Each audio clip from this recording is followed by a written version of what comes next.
এই রমজান মাসে শুধু মাছ মাংস খেলে চলবে না, বেশি বেশি খেতে হবে হলো সবজির তরকারি।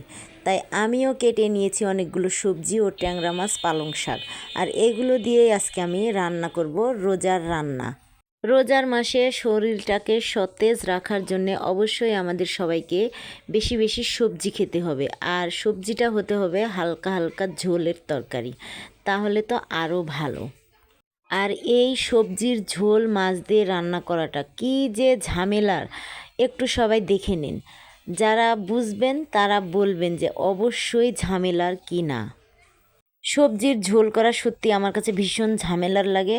আমি জানি না আপনাদের এরকম ঝামেলা মনে হয় কি না, আর এত ঝামেলা করে কেউ কেউ রান্না করে কি না তাও জানি না। কিন্তু আমি এই সবজির তরকারির নাম রেখেছি কি জানেন? ঝামেলার তরকারি। আমার কাছে ভীষণ ঝামেলার মনে হয়, তা আমি এর তরকারির নাম রেখেছি ঝামেলার তরকারি। আমার মেয়ের বাবা তো সব সময় শুধু সবজি সবজি করে পাগল।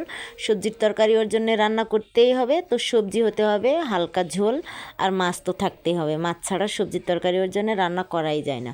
আর আপনারা দেখে নিন যে কীরকমভাবে আমি রান্না করছি, কত ঝামেলা করে। আপনারা কি এত ঝামেলা করে এই সবজির তরকারি রান্না করেন? জানি না ভাই কে কী করেন, কিন্তু আমি খুব ঝামেলা হয়। একটু মজা করে খেতে গেলে একটু ঝামেলা করতেই হয়। আর দেখেন ট্যাংরা মাছ কষানোর জন্য বসিয়ে দিয়েছি। এই যে ট্যাংরা মাছগুলো সুন্দর করে কষিয়ে নেব, সেজন্যে পাতিলে ঢেলে দিলাম। আস্তে আস্তে নেড়ে চেড়ে মশলার সাথে মিশিয়ে নিব এই ট্যাংরা মাছ। দেখুন কত সুন্দর মাছগুলো, দেখে না খুবই ভালো লাগছে আমার। এই মাছগুলো যখন নিয়ে আসছিল তখন তো আমার সেই রাগ হয়েছিল। 1 কেজি মাছ, এত মাছ কিভাবে কাটবো, ছাই নেই আর নেই, কত কষ্ট করে যে কাটছিলাম। তো যাই হোক, সেটা আপনাদের এখানে বলে লাভ নেই। আপনাদের এখন আমি রান্না দেখাবো। দেখুন কত সুন্দর কালার আসছে, শেষ হয়ে গিয়েছে আমার কষানো। এই মাছগুলো এবার তুলে নিব, ট্যাংরা মাছ তুলে নিব। তারপর দেখুন অনেক সুন্দর, দেখে তো মনে হচ্ছে এখনই ভাত দিয়ে একটু খেয়ে নিই। আমার কাছে ভালো লাগছে, আপনাদের কাছে কেমন লাগবে তা আমি জানি না। কষানো শেষ হয়ে গিয়েছে ট্যাংরা মাছ।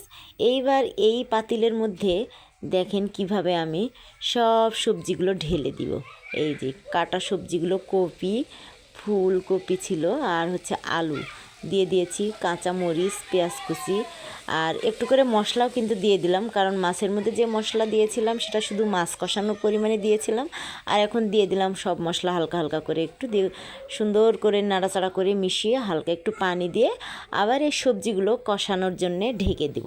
এই তো ঢাকনা দিয়ে ঢেকে দিলাম। কিছুক্ষণ পরে আবার এগুলো নাড়াচাড়া দিব। এই যে ঢাকনা খুললাম, দেখেন সুন্দর মতো দিয়ে দিব টমেটোগুলো এবার। তারপরে বেগুন আছে, বেগুন দিয়ে নাড়াচাড়া করে সব সুন্দর করে মিশিয়ে নিব। এই যে দেখেন হালকা করে হলুদ দিয়েছি, হলুদ খুব একটা বেশি দেই নাই। এই যে তারপরে দিব পালং শাক।